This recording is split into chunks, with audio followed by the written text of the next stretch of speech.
This is a personal statement for PA school. PA school. PA school.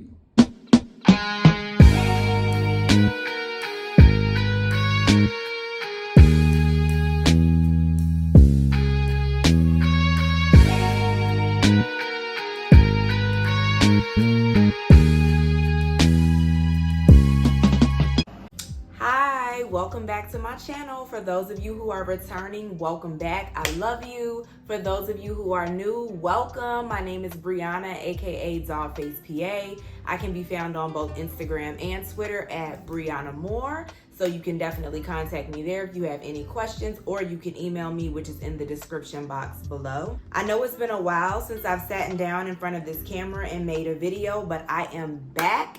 And thank you guys for your patience. I've been very, very busy over the last few weeks, but I have been seeing all of your messages. I have been seeing all of your DMs. I have been seeing all of your emails, and I have been trying my best to respond to them all. As far as I can tell, I have responded to 100% of everybody that has reached out to me. Please let me know if I missed you. I'm sorry, it gets busy sometimes, but I'm doing my best to respond to everyone. And so what I'm noticing is that there is a common trend in a lot of the things that I am receiving in my emails about questions. And honestly, it's very helpful because it kind of points me in the direction to what I should be talking about on my channel. So today, I am going to be discussing how to write a personal statement for your PA school application. The amount of emails that I've responded to answering this question, editing people's personal statements. I spend actually a lot of time doing that, and I don't mind doing it because I'm here to help you guys and I want to help you guys, but I think it may be a little bit more useful for everybody to just put all the information in one place. So let's get into it. So the first thing you need to know about a personal statement for PA school is that you have to have a captivating opening.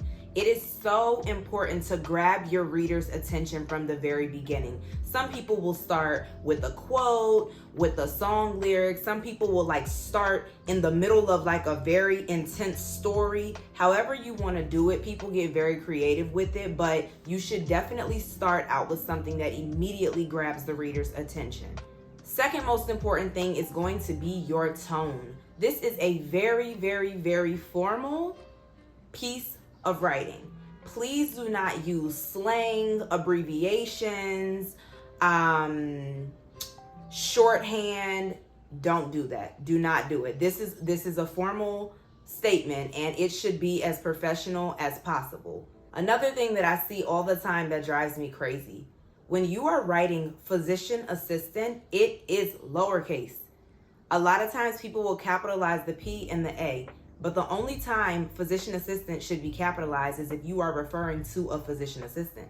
So if you were saying, if in your personal statement you're saying physician assistant Brianna, then you would make it a capital P and a capital A. But if you are just talking about the physician assistant field, it should be lowercase p, lowercase a.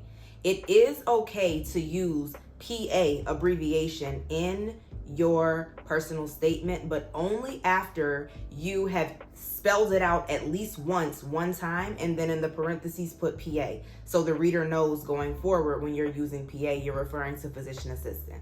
So in your own creative way, you have to come up with a way in your personal statement to demonstrate that you, one, know what a PA is, and you need to be explaining why you want to be a PA.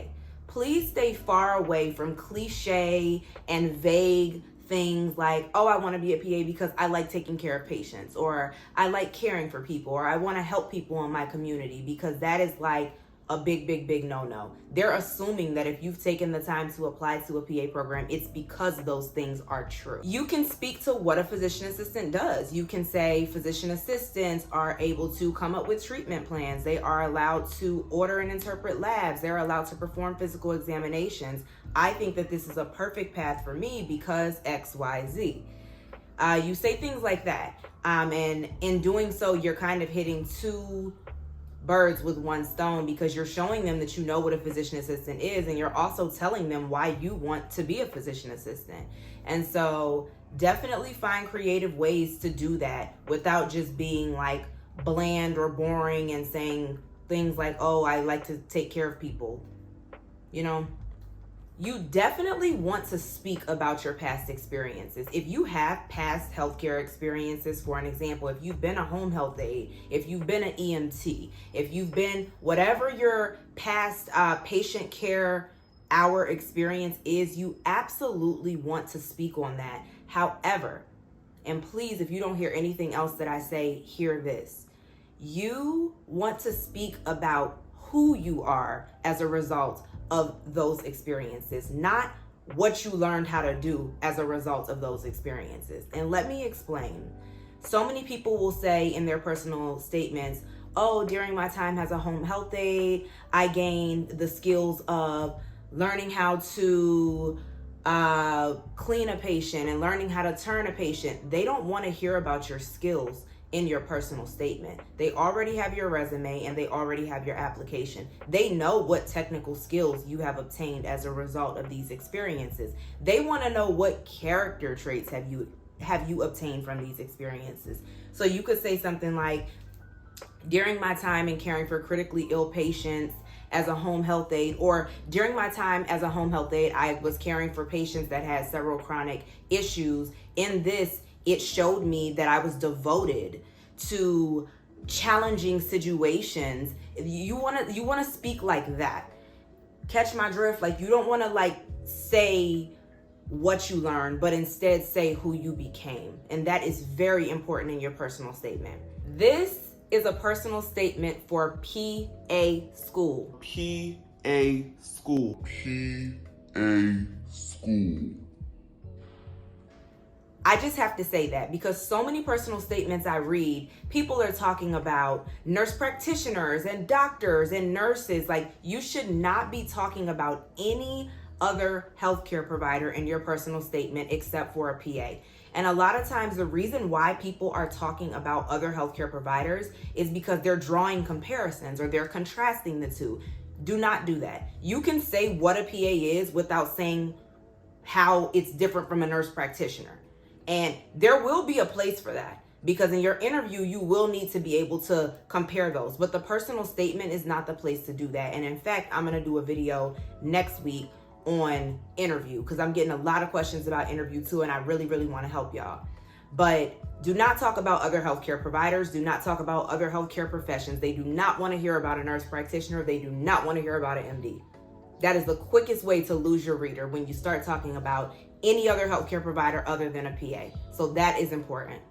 One of the things that they always told us when we were working towards finishing our personal statements was show, don't tell. Don't tell them that you're a hard worker and you're committed and you're devoted and you're a good team player. Don't tell them that, show them that. So give an example. You can say, for the last 4 years, I've been a part of a team where we had to work cohesively to do X, Y, Z, and this is why I feel that my ability to work well on a team will benefit me later on in my career as a physician assistant. So instead of just saying, I'm a good team player, give an example, like a real example of something that happened where you can demonstrate to the reader, how were you a good team player? How were you devoted? How were you patient? How were you compassionate? You have to show, not tell. That's important. Stay concise. Honestly, your personal statement is 5,000 characters. That includes spaces, that includes punctuations. That is not just letters. So more than anything, you need to stay concise and stay succinct. All the filler and all the extra, cut it out, because I'm telling you right now, you will run out of characters. You have to make every single word count. And honestly, I think it's a good thing that they keep the character limit at 5,000 because it really does force you to determine like what is the most important thing that I want to say. And that's a really, really, really almost forceful way to make you only say what's important. And you'll find very soon when you start to go through and edit your personal statement that you have to take a lot of things out. So try not to say anything that doesn't absolutely have to be said. It'll save you a lot of time in the end when you're going through trying to figure out what needs to be edited out. Your personal statement is really your time to shine. Use this as your opportunity to explain anything that the application didn't give you an opportunity to explain. If you had a low GPA, if you had, a B in the class that you were hoping to get an A in, if you had a gap in your education because you had to take a year off because something in your life happened, use your personal statement as an opportunity to explain that. The paper application that you fill out online on CASPA is very limited. They don't give you an opportunity to explain that. So your personal statement is where you can explain those things.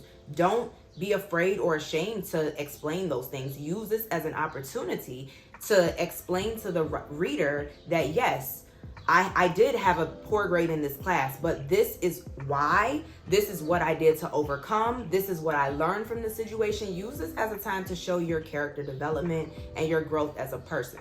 Don't be discouraged, but definitely use this as your time to shine. And the last thing you're going to want to do is tie everything together in your conclusion paragraph. I would argue that the conclusion paragraph is equally as important to the opening paragraph. The opening paragraph has to be very strong because it has to grab the reader's attention. But the conclusion paragraph has to tie everything that you've talked about together. A lot of personal statements that I read are all over the place. Like you're talking about so many different things, and then you get to the end of the personal statement and it's like, what did I just read? And I know, like, if I, who am not even somebody who like sits on the board to read personal statements on the admissions board, if I am that confused, I can assure you that the people reading your personal statement at the admissions board are probably going to just set it to the side. You want it to be linear. I mean, if you're telling a story, it needs to be in an order that makes sense, that's easy to follow, that's easy to read, and you have to bring it all together in a very strong closing, I don't want to say closing argument, that sounds like a lawyer, but in a closing statement that ties it all together. And after reading that closing statement, the reader should absolutely be able to tell without a shadow of a doubt why you want to be a physician assistant. They should be convinced that you know what a physician assistant is. They should be convinced that you have the character traits and the wherewithal to even withstand a program to become a physician assistant. This is really your time to shine. Like, dig deep within, like, and really just let your heart bleed on the paper of who you are. Like, this is your shot, and you can definitely do it. But I would definitely encourage going on Google. I'll actually drop some links below of some really, really good resources to help you with guiding you in writing a personal statement. And as always, feel free to send me your personal statement. I will definitely take a look over it, or I will do my absolute best to do so and getting it back to you in a timely manner, because I do read through a lot of personal statements, and I am also very busy myself. As you know, I am a full-time physician assistant, but I am committed to helping y'all, and I want to see y'all win. And so if you would like for me to look it over, please, please, please email it to me, but please be patient with me in getting it back to you. So I would say if you need it back pretty quickly, I may not be able to promise you that, but if you give me some time, I can definitely help you out. And it doesn't have to be me. Have any PA look over it. I mean, obviously, if they're a PA, they have to write a personal statement themselves, so they kind of know how to do this. Even beyond that, if you're not able to find a PA to look it over, find anybody else to read it. Definitely have 2 or 3 people read it to triple, quadruple check it for spelling errors, because those are completely unacceptable in a statement as formal as this one. There can be no spelling mistakes. It needs to be grammatically perfect. It does. This is the time where, like, the grammar matters. And so, yeah, I hope you guys found that helpful. That was really about 10-ish tips to really writing a strong personal statement. This is the very last step before your interview. And so, like, you got to come strong with this. And I know you can do it. I'm trying to give you the tools and whatever else I can to help make this possible and a reality for everybody watching this. So I hope that was helpful. If you guys have any questions for me, please do not hesitate to reach out to me. As always, I'm here, I'm available, and I want to see y'all win. So thank you for watching. I'll see you guys on the next video. I love y'all. Stay safe and God bless y'all. Bye.